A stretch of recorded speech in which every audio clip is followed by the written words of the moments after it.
Morning all, an hour to go for this historic match between Magnus Carlsen and Viswanathan Anand to start. I think Magnus has the white pieces in game 1. There are various places which will be streaming. Chess Bomb seems to be featured on the official site. I might be popping in there, as well as at chessgames.com, ICC, Play Chess. There are various places to check the streams out, so it's going to be very exciting. I think the official site is probably definitely going to have great commentators, and I'm hoping to do videos after each game.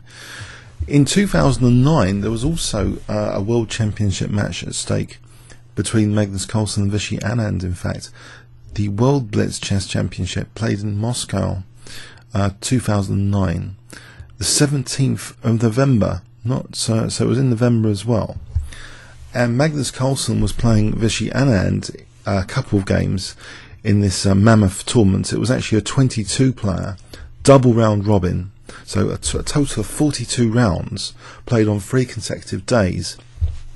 In this Blitz time control, the Blitz time control was 3 minutes with 2-second increment, I believe. It was being played in the Red Square shopping mall, Gum, so in Moscow.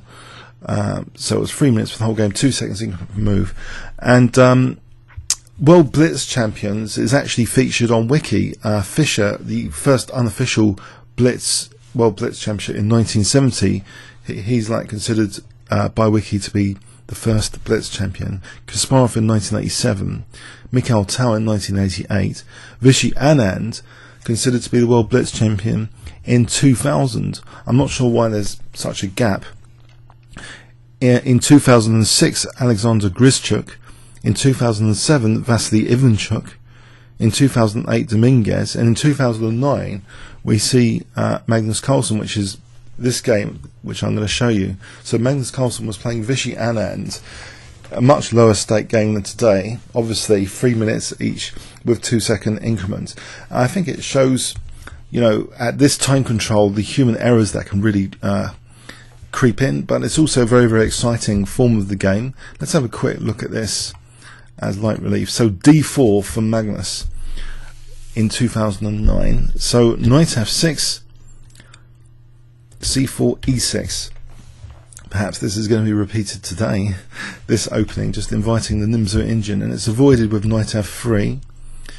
So d5 from Vichy, knight c3, bishop e7, bishop f4, an interesting choice putting the bishop here. On live book, bishop g5 is the most common by far, so putting it here is a bit rarer. Castles a3 now is a bit of a rare bird move as well, actually, just e3 here, but Magnus tried a3. So b6, and let's put on a bit here.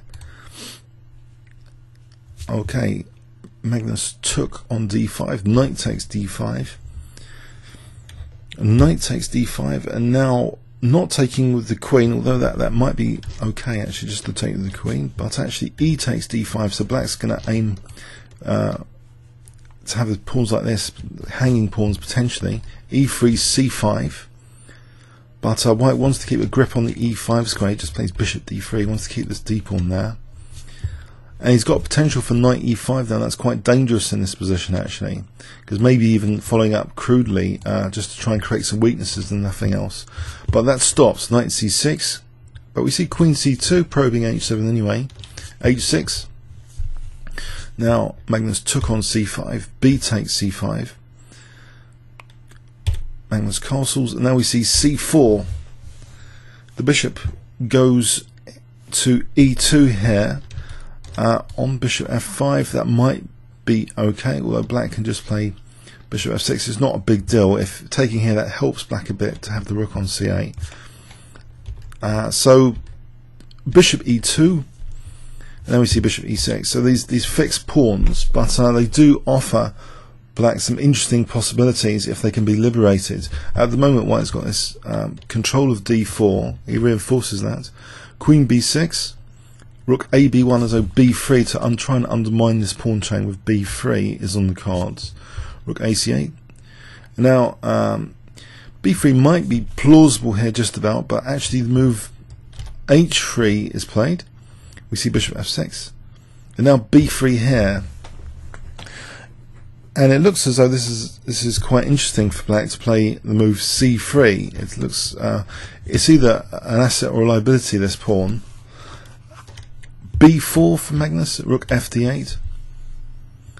b5, driving the knight away from the control of d4 here, because otherwise black looks to be getting d4 in, which looks to be quite interesting. Knight e7, now blockade, knight d4. This is taken off. Black voluntarily giving up the dark squared bishop. Rook takes d4, and now the knight coming in immediately to attack that rook and to liberate now with d4. And at the moment, Magnus in this Blitz game in 2009 has been outplayed actually. Engines really like the black position. These are the advanced pawns. White's been playing very passively here.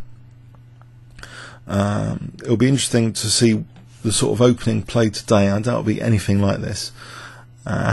So here, g4, the knight goes back, e takes d4, and it's like a great positional pawn sacrifice. So even in this 3-minute time control, Viswanathan plays very dynamic chess. Fantastic blockade on d5, just at the cost of one pawn. He's got a very dangerous position with the black pieces. Bishop g3. Apparently engines suggest queen a5 here, just going to try and get his pawn back, putting pressure on a5. But actually he played f6. And now we see bishop f3. Queen a5 now. And you might think, well hold on, rook b3 is being played here, so there's a bit of a snag with rook b3 though to defend a4. Again, it's not really pounced on though. Queen a4 is actually quite a useful pin apparently in this position, which Vishy could have played here. It's actually threatening things like knight b4 to win the exchange. So that wasn't played. A continuation might have been bishop takes d5, bishop takes, taking here, and white's going down the exchange. But this position might not be entirely that easy, especially in the Blitz time control, to win, as we've got a 2-to-1 pawn majority. The bishop's quite useful there to help these pawns. But even so, technically it's a little bit better for black. So in the game here, we see bishop f7, and Magnus played bishop e4. Queen a4 now is played. Now it's played rook f3, and this is actually a bit of a howler for Magnus. It just shows, you know, at a fast time control. This is only 2009, well, 4 years ago. I know both players, especially Magnus, has evolved significantly, one could argue, since 2009. And so what? It's a Blitz game. It's only 3 minutes each with 2-second increments. But it is a bit of a howler because it does allow knight e3. The engines really embarrass humans though, especially at Blitz, for the resources that are in the position. Knight e3 is attacking the queen and attacking the rook. It's actually just winning the exchange in broad daylight here.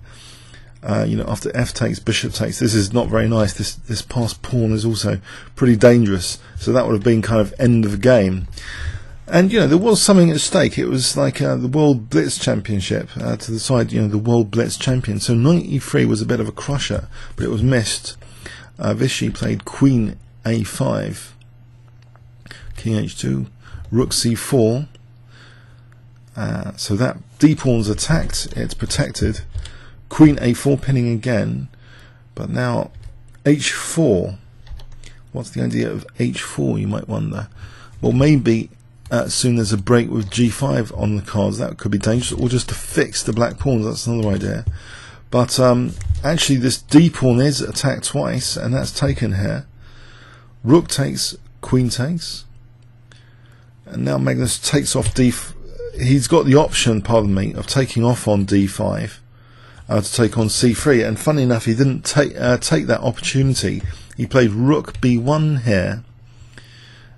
So rook e8, bishop f3, queen c5, queen d3.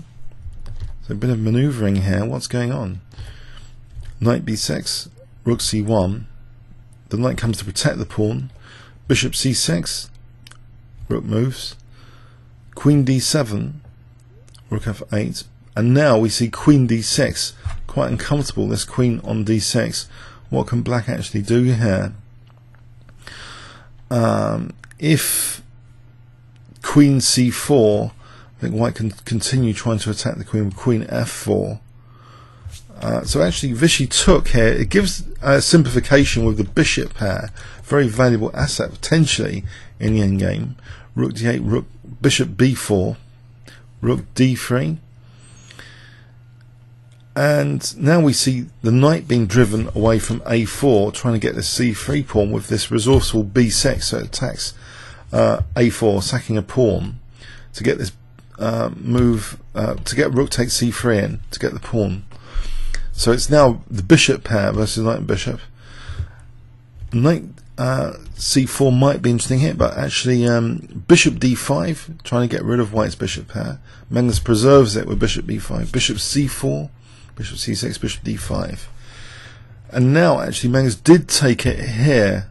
After knight takes d5, bishop d4, pawn moves off the attack, king g3, king f7, and it's a very interesting fastly played endgame here. King f3, g6, king e4, king e6, king d3, and now f5, and actually, you know, it's about equal here.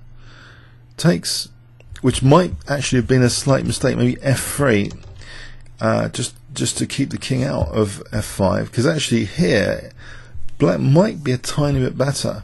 After king c4, knight f4, the knight could come and take this pawn now. King b4, knight g2, it is coming to take the pawn, and we've got a fast h pawn potentially, and something quite mysterious is about to happen now. Okay, white's going to take this to get his a pawn. Vishy took on h4, Magnus took on a6, and I can't believe this continuation now. This is actually technically a bit faster for black, which is of course decisive here. After knight f3, the pawn's ready to run, and mysteriously in this position, this looks like such a natural idea, but it was rejected to play h5. It's difficult to see how, in fact, white could possibly stop the pawn except for bishop c7s. If h5, I mean, this wasn't played, bishop c7, but knight e5, and now this pawn would have been quite dangerous, in fact. You know, getting here, it's like queening, and end of game. But actually, strangely, Vishy goes to try and use this knight to stop the pawn, so it's a very bad mistake now at move 60. Just shows, you know, of course at time pressure is just like a lottery. Knight d2, a4, even for super GMs, even with increments. So knight c4, it's only a 2-second increment anyway, but the knight tries to come to stop the pawn. So check, king c6, knight c4, and a bit of this is actually shown in a YouTube video. Towards the end of this game, there's actually a live footage about this. So the knight's actually stopped now, because the key moment, a5 would be a huge blunder, because knight b3, take off the pawn and use the pawns here. But just king d5 now, or king b5 will just stop this nuisance knight check. King d5 is chosen, and after knight b3, now king c4, kicking the knight back, and now king b4, and the knight's not helping against the pawn. The pawn is ready to run now, and white's much quicker, and this spells the end of the game now. After h5, a5, king e6, a6. So I thought, wow, there's loads of blunders in this game, both in the middle game and even in the end game, but it's Blitz, it doesn't mean anything. So the stakes are much higher today. I mean, it meant something for Magnus. This is one of Magnus's wins in this tournament, where he became the World Blitz champion, official World Blitz champion for that year, and so that was pretty good. But obviously, the stakes massively higher today. I really wonder what the opening will be. Will it be a Slav? Will it be a Grunfeld? Very interesting. Okay, so hope you enjoyed this Blitz game for light interest related to the match. Comments or questions on YouTube. Thanks very much.